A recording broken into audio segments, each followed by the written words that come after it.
So today we're gonna talk about Cartographer. Not right. So I'm Yuto, and today here's Richard from Cartographer.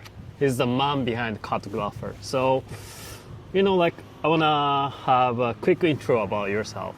Okay, so yeah, my name's Richard. I am the owner and director of Cartographer 3D Limited, and I sell the Cartographer probe. And we're doing some more stuff now, actually. So we've got some fans, the Cyclone fans, The Cyclone fan, Cartographer, and CNC mounts, and we've got a new product coming this year.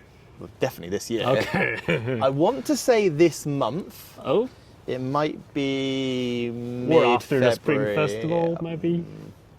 It depends. I forgot to order the PCB stencil for the SMT process. That's important. Yeah, it is. It is.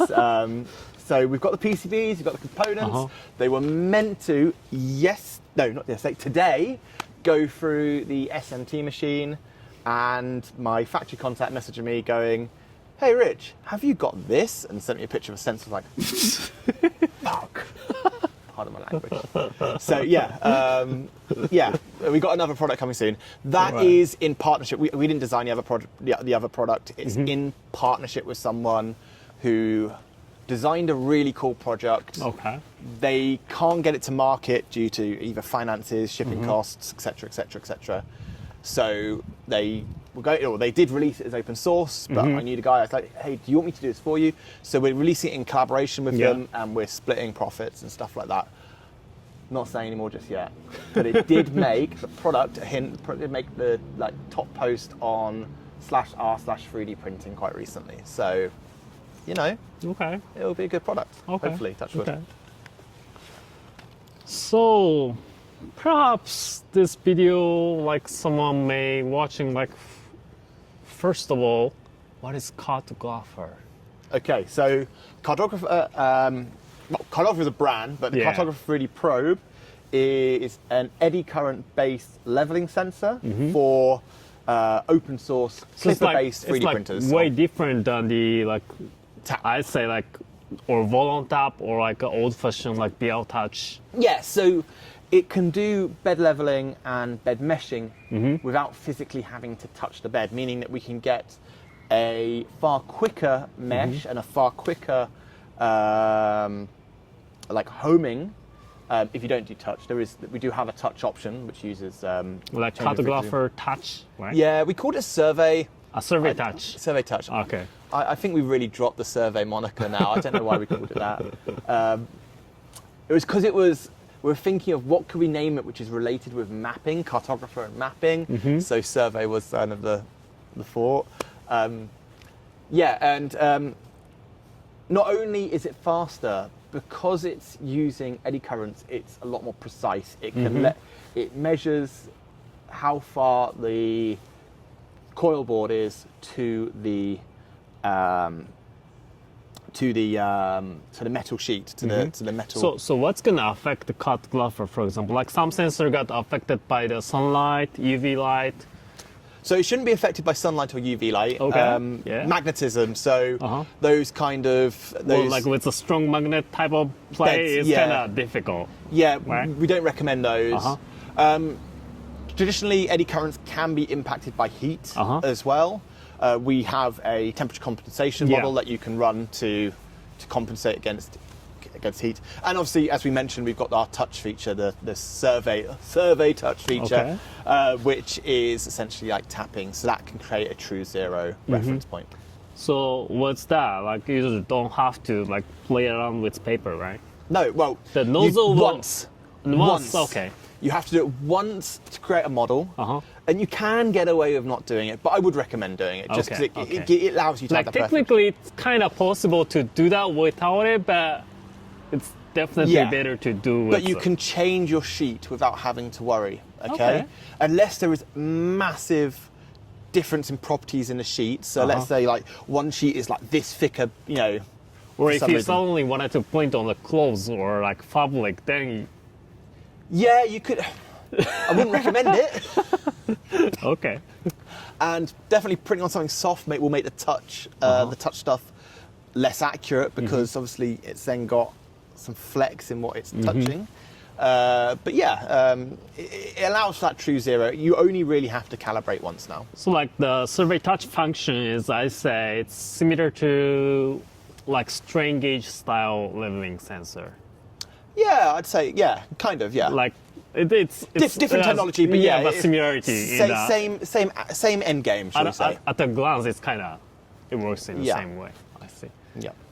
I see. So like, what brings you to, develop a cartographer? So it was developed with someone, as you know.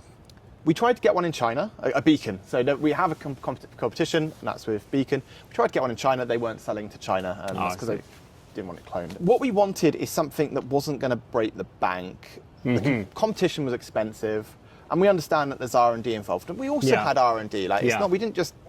Yeah, we also had R&D. Yeah. Which some people say we didn't, which is just. Yeah, maybe for those who just buy the product, maybe it looks like has the same form factor as competitor. But it's not though. It's different electronics. But it's a different for design, some people, for newbie, for example, at the glance it looks like the same, and the functionality is the same. Like maybe they're gonna assume like, oh, this is just. Functionality is not the same. So we've actually increased the functionality.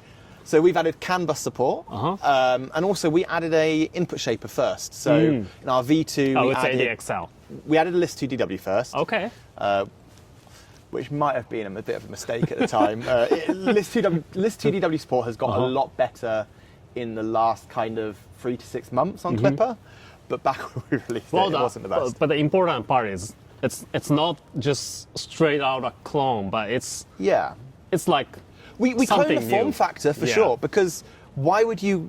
Yeah, why do you reinvent the wheel? Sharing the same form factor means important. Mounts are compatible. It's like having Sherpa Mini and whatever other extruders with a different like mounting hole and have to design another mount. Exactly. I don't like that. Yeah, and we used their open source code. They had an open source plugin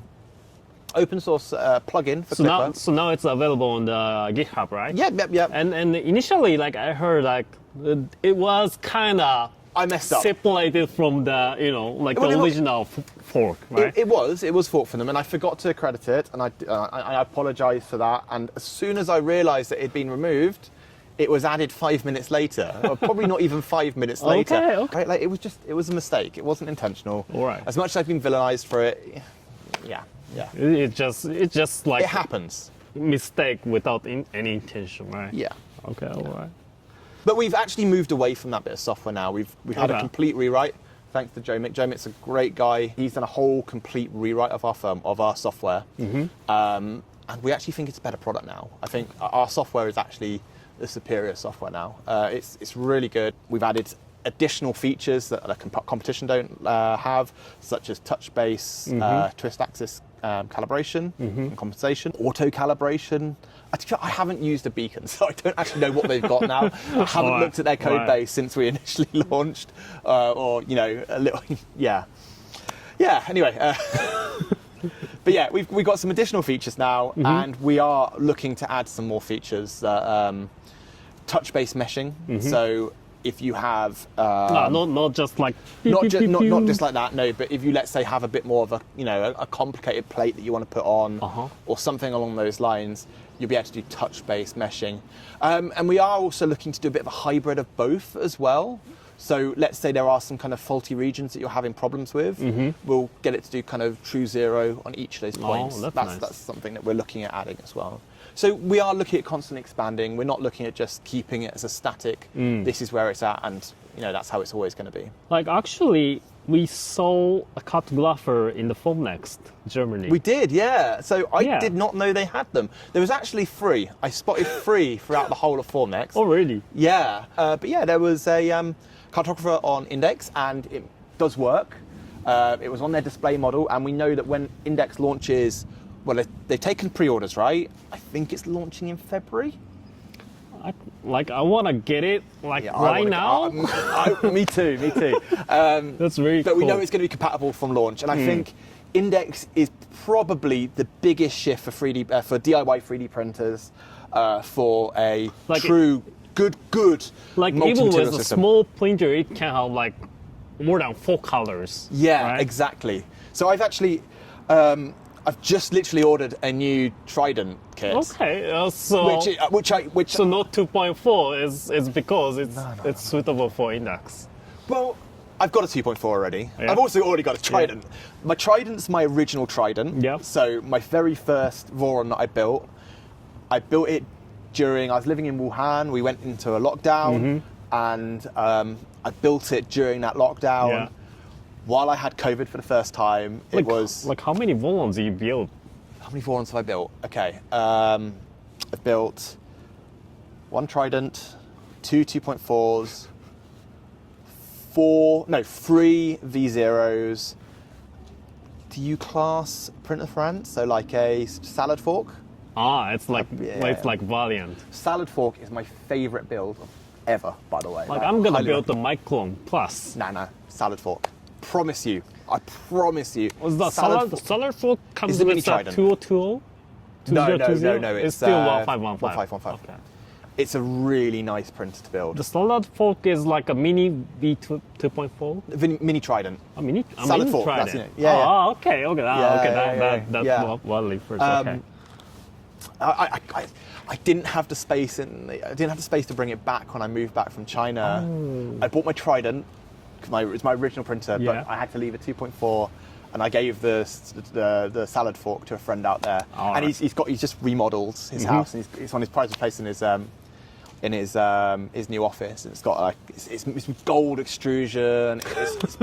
It's beautiful. I genuinely build a salad fork. Really fun Okay, build. the next build. Okay, Yeah. okay. So my next build is a Trident, because I don't want to modify my old Trident, because it's kind of that memories of that original build, right? Yeah. And it works. Like I shipped it halfway across the world, from China to the UK. How did you bring the machine to you? By sea, so it went by sea. So it took 3 you put months. in a wooden plate. No. That would have required pre-planning, and I was just like too focused on buying a house. Yeah. And so literally, like I got back to China the next day. So I'd been out of China for like 3 weeks. Yeah. Buying a house, and I bought a house, completed, moved in, bought a car, all that kind of jazz. Got back to China the next day. These guys were coming to collect everything from my wife's apartment that we were living in. So that guy somehow sorted out putting in a container Yeah, nicely. It just got wrapped in bubble wrap, right? And the fact that I unwrapped it from the bubble wrap, plugged it in, It worked. it just fucking worked. That's Meshed perfectly. It printed perfectly. Okay, I had to tighten a few bolts up about a month later. But yeah, so I don't want to modify it. I think it's like even within the domestic Japan, like my printer got somehow broken. I don't know how it survived. Because those guys like just flip the printer in 90 degrees and just stack up. Like they stuck up my like halfway through BZ board and 0Z like Ender 5 Plus, I'd say. They just because it has like motor mounts on top. Yeah, so yeah, they yeah. just flipped it and just stuck up. I was like, It survived. It arrived in perfect condition. It arrived in honestly. So I'm not taking it on apart. I don't want to convert that one to multi-material. It is perfect how it is. It's also I've got like the clicky clack front door, and if I do, I really like that door. Me too. It's like I always want to slam the door like. Just satisfying, right? Yeah. But also for INDX, I'll have to put a top hat on it. Uh-huh. I won't be able to match that extrusion. Do you remember the original Siboor purple extrusion for their Tridents? The very old Trident, right? Yeah. So it's that, right? So I wouldn't be able to match it. It wouldn't look the same. So I just bought a new one. Plus, I wanted to do the AWD mod, and all that kind of jazz. So I'm really looking forward to that. Got shipped yesterday. No, today. I got a message about. Yeah, it was today. I got a message. You're working today, right? Pardon? Today- Everyone's working today's today. China is 3 days off, but if you want to then work a weekend, or 1 day off if you then don't want to work a weekend. So they're not working a weekend. They're working today. Interesting. So, what's the next topic? Oh yeah, like Cartographer. Like how many variants do you have? Like V1, V2, Okay, V3, so we're on V4 now. Yeah. So we've done V1, which was a RP2040 version. Very basic. I'm going to be honest, it wasn't great. If you still got one and it's working, please contact me. I'll upgrade you for free. No problem at all. No questions asked. I've done that quite a few times recently, actually. Yeah. More because I just kind of want to have them. Yeah. Like at JRRF last year, the guy who we were next to, he said he had an original one. I was like, it made me so happy that people still have them, right? But yeah, no. The problem with the RP2040 was we had to use The temperature? It was temperature on the external NAND flash. So the RP2040's got a separate kind of flash memory, which the new RP2350, I think it's called, doesn't. It's built in. But on that one, it was separate, and that was the biggest problem. So it's like open flame printer is okay, but mostly like Voron enclosed with ABS printing and so on. It just wasn't great. Oh, yeah. And so V2, we then introduced our CAN bus model, but it was separate. We had a V2 USB and a V2 CAN. The CAN one could technically work in USB mode because we had a 6-pin header on it that we only populated 4-pin off. But if you like redid it, It's like physically possible. It's physically possible. Okay. Not really recommended, but physically possible. And that was that was V2. And we sold a good few hundred of those, and they're still going. Like literally, just had someone message in the Discord, "Hey, which firmware should I upgrade to?" And I was like, Just go what's before. "Yeah, well, no, I don't want to equate e-waste. If people have got them and they're working perfectly for them, just keep what you've got, right? Like, don't waste money." So V2 is still like manageable. Yeah, 100%. V1 is, if you message me and then you'll get a V3. Okay. So for those who still using V1, nice. Maybe just jump into the Discord and just add him. Email me on the website for the contact form. I still have your V1. Yeah. I need an upgrade. I want a picture of it though. An order number. And an order. I need an order number. Yeah. And then so V3 we launched just after the first Smurf. So about December. It was like last year, right? December 2023. 3? Okay. Yeah. So we were selling it for all of 2024, most of 2025. That was a probe that could be worked in both CAN and USB. We added MUX chips, multiplex chips, to switch between. Yeah. And that's obviously been our most popular. We've sold, say, about 15,000 probes, probably more. I don't actually keep count anymore. Yeah, I don't keep count anymore. And there's two revisions of that, I'd say. We had the first one, which was list 2DW. And then we went, people requested that they wanted an ADXL version because list wasn't great at the time. So we then released an ADXL version. Looking at now, list 2DW is still actually a really strong input shaper. Now Klipper's been updated to support it properly. At that time, the Klipper itself doesn't support that. It did support it, but it was very... It's a primitive support. Primitive support, Okay, got it. So now we got then we had the V3 ADXL, and then on November 12th this year, or last year now, God, it's 2026 already, we released the V4, or announced V4, and we started shipping on the 12th of December. So from my understanding, the biggest upgrade for V4 is like high temperature, and also universal design, right? CAN bus USB. Yep. So like how am I gonna switch from CAN bus to USB or USB to CAN bus? Put a new firmware on it. I've created a script. So I don't have to play on with tweezer. No. Like and it's got I don't think I've got it on. Let me double check. Yeah. I might have. I don't have the prototype on me. I had a purple prototype in my bag for ages. I took it out. It's probably my hotel. We've added holes. Yeah, people who say add a button, no, buttons don't deal with high temperature, or small buttons don't deal with high temperature very well. So if we add a button, you're going to have problems. And we tested it, It ain't a good idea. I promise you. I know people just want it to be easy, but anyway, we made it easier. We've added holes, right? So you've got you just stick something like conductive jumper. through. Yeah, jumper or tweezers. As long as they're not anodized tweezers, which aren't conductive, please. We've had that a few times now.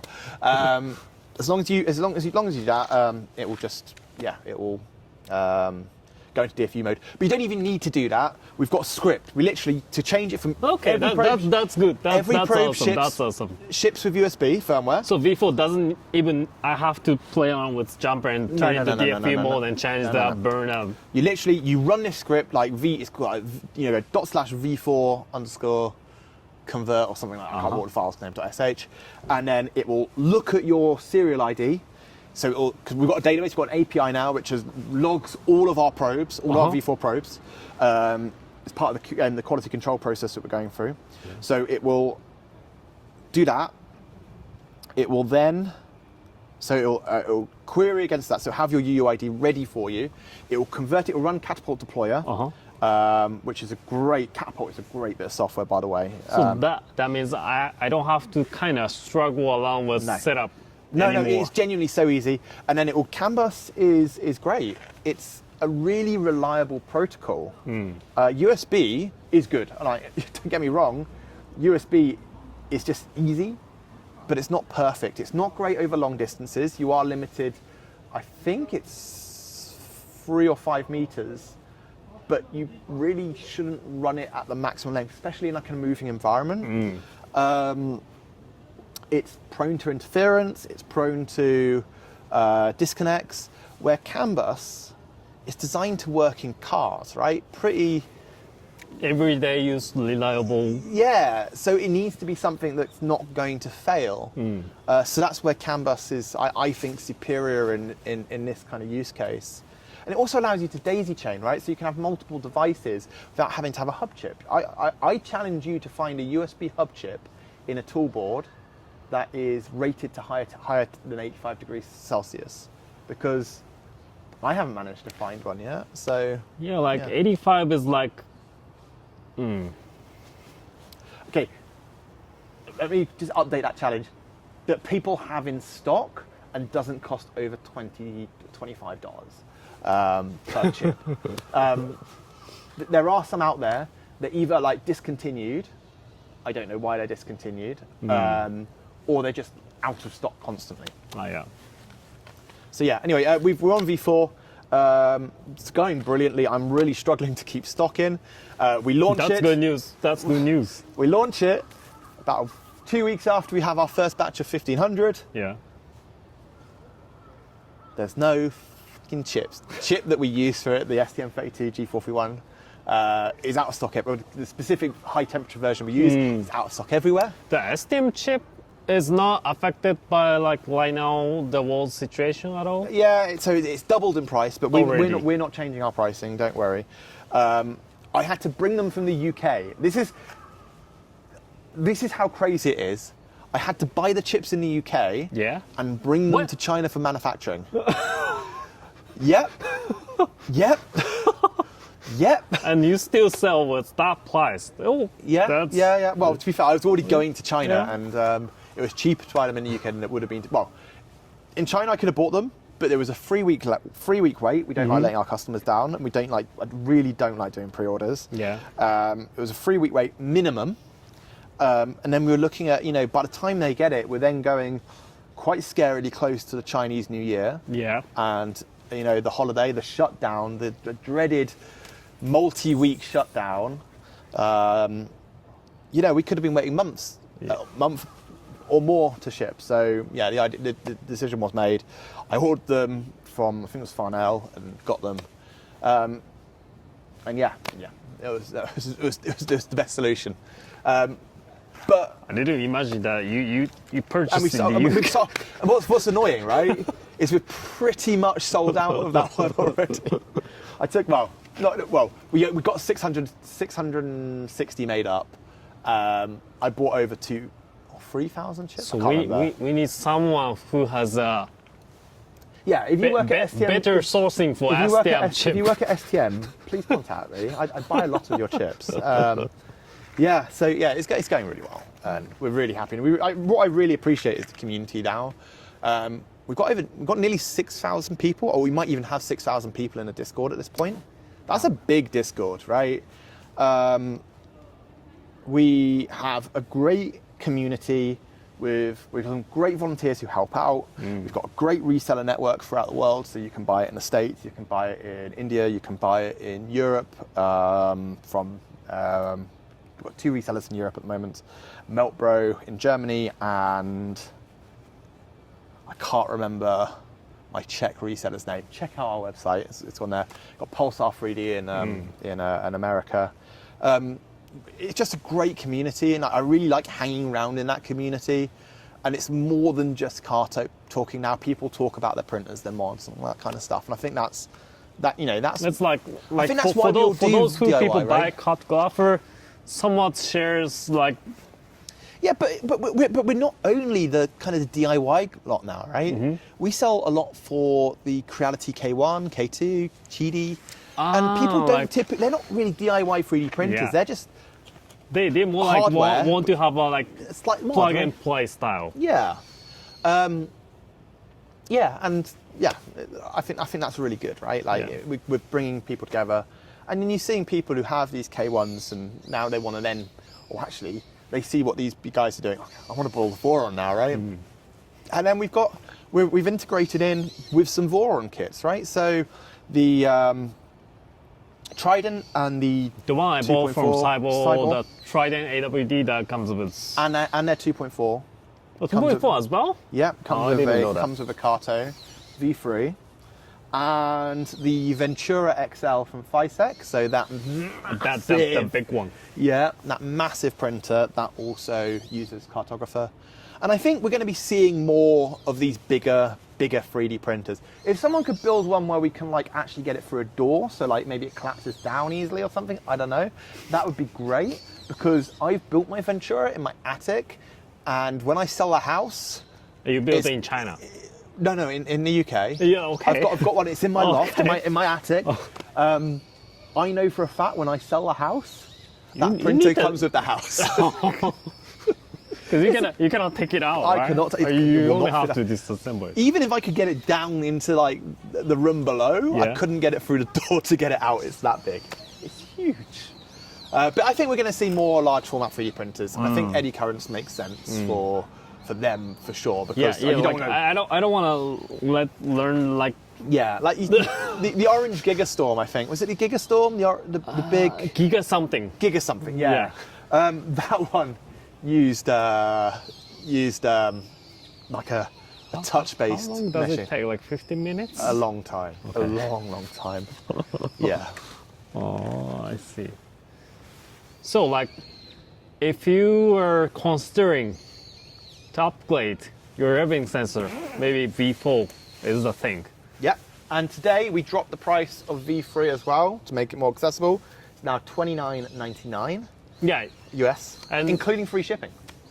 like V3, you can switch in anyhow if you want to. Yeah. Like buy USB version and convert it, Yep, or the yep. canvas version into USB. V3 is a very good probe. But V4 you just need also a very good probe. conductive tweezer.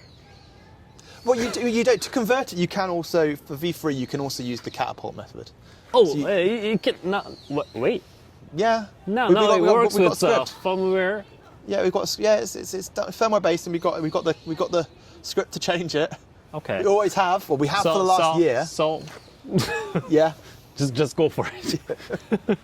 Okay. So, oh yeah, no, it's okay. Yeah. Don't worry. So, like, if people wanna find out information about Cartographer, it's mostly Discord server or the Cartographer Wikipedia, right? Yeah, so we've got the docs site, docs.cartographer3d.com. Uh-huh. We've got the Discord server if you've got a question, and I've got a bunch of people drop in. And what I think is, if you're not sure if it's for you, if you're not sure about your printer, let's say you've got a 3D printer, you want to upgrade your leveling, you don't know much about it, pop in and ask questions. You might find you might have a RepRap firmware printer, you might have a Marlin firmware. We're not compatible with those, right? Like, do you currently have like which printer use already integrated Cartographer, for example? We don't. I'm making a. Oh, so this will be your to-do list. It's been on my to-do list for years. I did a form recently where I got people to submit their mounts, which mounts they're using. So I'm creating a database of mounts, which will have which printers it's compatible with. Which printer with. and which extruder unit, which print head setup. So I am reluctant to have a list of printers which are definitely compatible. For example, Creality this year, or end of last year, have locked down their Klipper build a lot more to make it harder to mod. Oh, so really? I don't want to say, yeah, you can use it on a K1, definitely, yeah, go buy that brand new K1, because apparently so you like can't. K1, K1 Max, K1 SC, K1C, and also like K1 2025 and K1 There's Max so 2025 are still kind of easy to... It's Ender 3 again, isn't it? It's Ender 3, Ender 3 Pro, Ender 3 V2, Ender 3 V3, Ender 3 SE, Ender 3... I didn't even notice that they have like 2025. So FYSETC, who are good friends of mine, I really do like FYSETC. They are releasing a drop-in replacement board for the K1. Yeah, like I saw the like live stream notification. They said like K1 board, right? Yeah. So did you watch the live stream? No, is it already finished? It had a really handsome guy on it.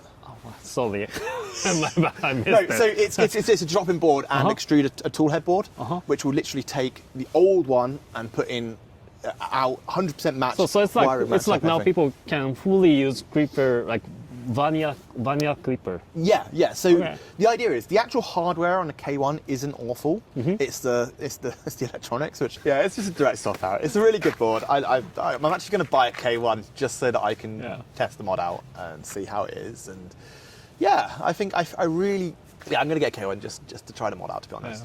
It was good to see it in real life. I saw it actually printing and actually working. So and yes, speaking of canvas. Yeah. Maybe not many people is familiar with canvas. Like for those who is somewhat in the manufacturing industry, maybe people know that can is like used in the car or like a little more daily basis application. But if they want to, kind of want to start learning about it, especially for 3D printer, is there any good resource for that? Yeah, Esoterical's guide. Okay. I think it's called like canvasguide.esoterical online or something like that. We'll put a link in the description below. There's a really good guide by Esoterical. Tim, he's a lovely guy, really knowledgeable. He's made a USB guide now as well, so if you have problems with USB, also check that out. But the Esoterical Canvas Guide is great. It's a highly regarded list. He also is incredibly gracious with his time, is regularly on our Discord server helping support people with that bird. No, he want to join that. Yeah, he wants to join. He's a baby bird. Anyway, he's regularly on our Discord server, and I think he's coming. Well, no, I don't think he's coming to JRRF, so the Japan RepRap Festival, the last weekend of May in the TRC Exhibition Centre. So the Team Cartographer can join this year as well? Yeah, of course. I've already booked the flights. we will be there. So if you're in Japan close region in Asia, or want an excuse to come visit Japan, highly recommend it. We're going to be there, and we're going to have an event exclusive V4. We did so last year, and you can put a picture of it right here. I forgot to grab one for myself. I know. I offered you 40 of them or something like that at the end. You were like so busy. You were like, no. So I was like, okay, cool. I've got them all at home.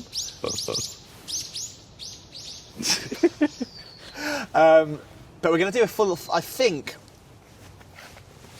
we'll do a full colour one this year. So we'll do one of those, the really colourful PCBs.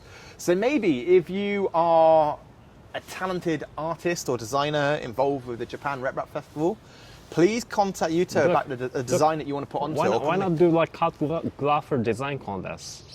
I could do that, yeah. Just hand out the like SVG of Yeah, the. that's a good idea. Yeah.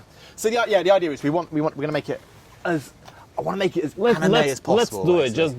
Just winner get Cartographer V4 and I don't know that kind of stuff. Yeah. Okay. Yeah, we'll do that. We'll plan that. So just keep an eye on the Cartographer website, on his Twitter. Everything's on his Twitter. His LinkedIn. And we'll do that. I think that's a really good idea, actually. Yeah. So we're going to have a design competition to design a Japan RepRap Festival exclusive Cartographer, and we want it to be as colourful and vibrant. Really bring in what is the vibes. Japan. Okay. Akihabara style. Okay. But no boobies. You can edit that bit out. Yeah. If you do that, I have to censor your boobs. Show me your ID. Oh, Show me your ID to buy Cartographer. actually, I think an anime edition will be awesome. We can do that, but in that case, you have to just see it from the children. All right. Okay. So, that's the introduction about Cartographer. Yep. And if you have any other questions, just join the Discord. If you don't have Discord account, just make it. And there's a bunch of nice, cool Discord server around the world. So, just make account, join the Discord. I think Discord's the best of 3D printing. It brings communities together. So when people say when people say server, it sounds like super technical, like geeky stuff. You literally have to click that link there. Yeah, you don't have to think about it. It's just a group. It's just group chat. Giant group chat. Yeah. So, it's like for those who are in the cold winter area, just take care. Don't catch a cold. If you're in the sun on the beach, I'm really jealous. Actually, I'm not. I'm in Tokyo. I love Tokyo. I love Japan, so I'm not jealous. But I will be jealous next week when I'm back in the UK. It's cold and miserable. Yeah. Cool. Okay then. Thank you very much. Bye bye. Okay. Let's hope it was recording. Okay, it's recorded.